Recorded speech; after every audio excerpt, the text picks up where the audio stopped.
Selamat sore semuanya. Di sini kita akan membahas kembali tentang surat lamaran pekerjaan.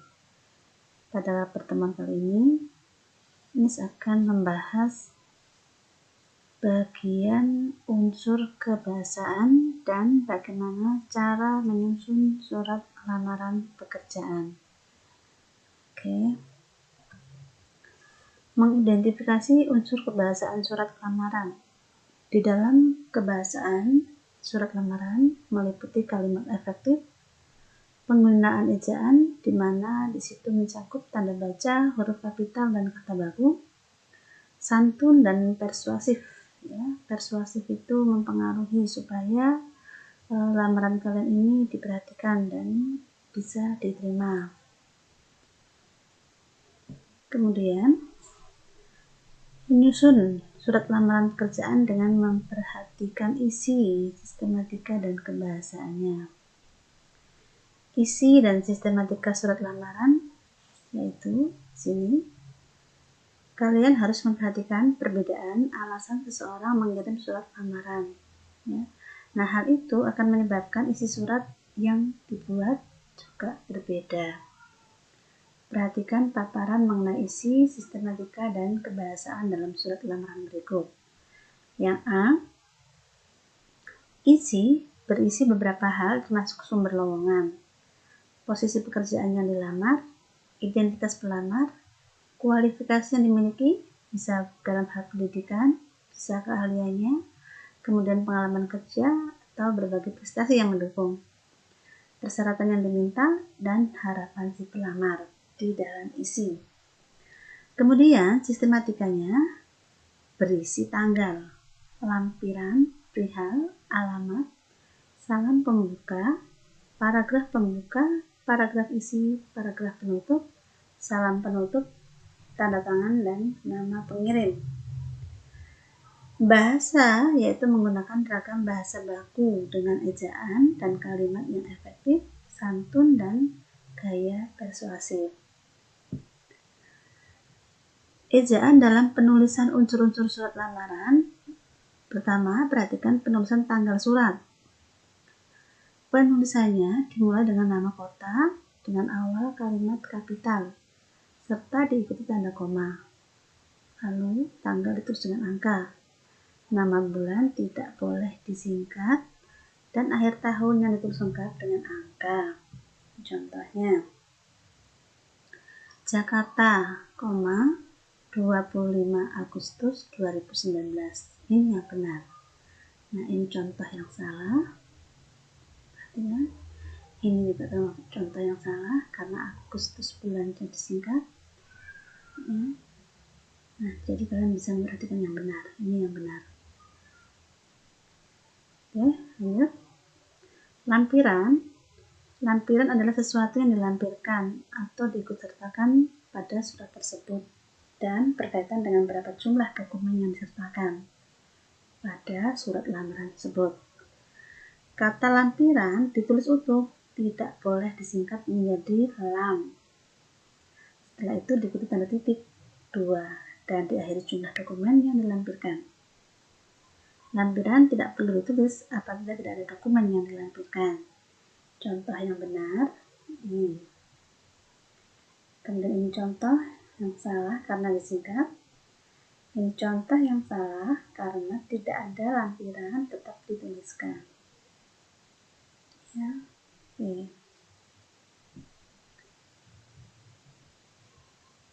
Selanjutnya, perihal.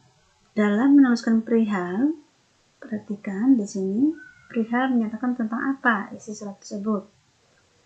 Apakah itu berkaitan tentang lamaran kerja atau permohonan, atau perihal bisa ditulis menjadi perihal atau hal yang diikuti tanda titik 2 dan diakhiri perihal isi surat. Penulisan yang benar, perihal permohonan menjadi karyawan, ini benar. Atau hal lamaran kerja, betul. Nah, ini yang salah karena di sini menggunakan tanda titik. Ya, ini salah. Jadi ini adalah contoh yang salah. Ini contoh yang benar. Bisa disingkat? Bisa. Ya, hal apa, perihal apa, sama artinya, betul. Oke, selanjutnya alamat surat. Alamat surat adalah alamat tujuan atau alamat perusahaan yang akan dilamar. Penulisannya dimulai dengan yang terhormat, tidak menggunakan kepada. Diikuti nama jabatan kepala personalia atau direktur personalia. Kata jalan ditulis lengkap, tidak disingkat. Diikuti nama dan nomor jalan. Setiap baris tidak diakhiri tanda baca. Oke. Diikuti nama dan nomor jalan. Nah, ini contoh yang benar. Yang terhormat, Direktur Personalia PT Jaya Mandiri, Jalan Anggrek 10, Jakarta. Ini cara penulisan yang benar adalah contoh ini yang bertanda ini. Kemudian ini adalah contoh yang salah. Kepada yang terhormat ini akan menjadi kalimat tidak efektif karena yang terhormat ini tidak termasuk kepada. Ya. Kemudian jalan, ya, jalannya di sini tidak boleh disingkat. JLN atau JL tidak boleh disingkat. Nah, nomor tidak perlu dituliskan ini. Ini salah. Jadi cukup Jalan Anggrek 10, Jakarta.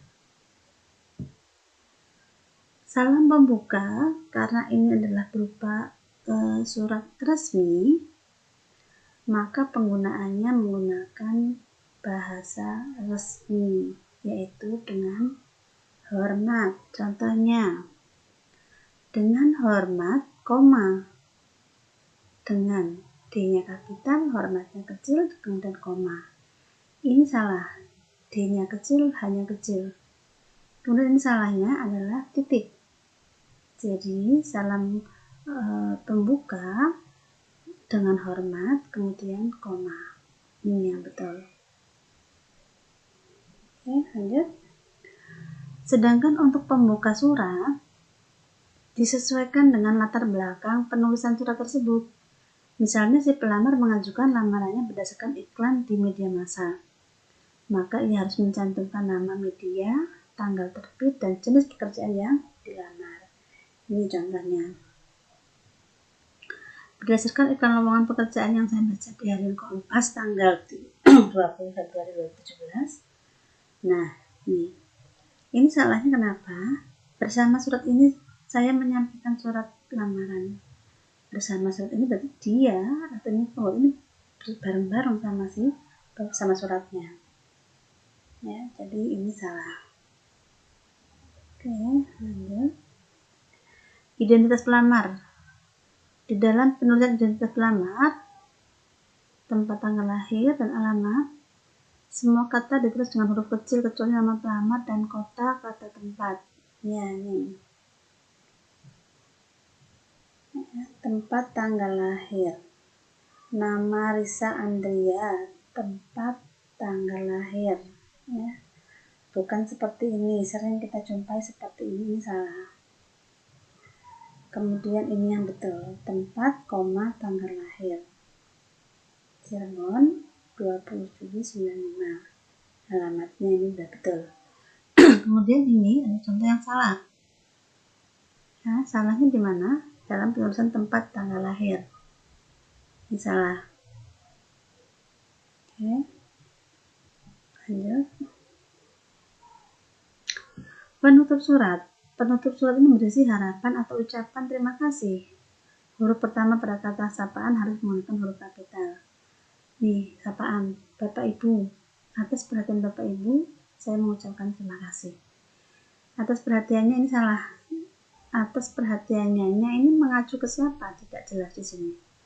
Ya, jadi atas perhatian Bapak atau Ibu, saya haturkan ini tidak baku. Ya, saya haturkan banyak terima kasih, tidak efektif.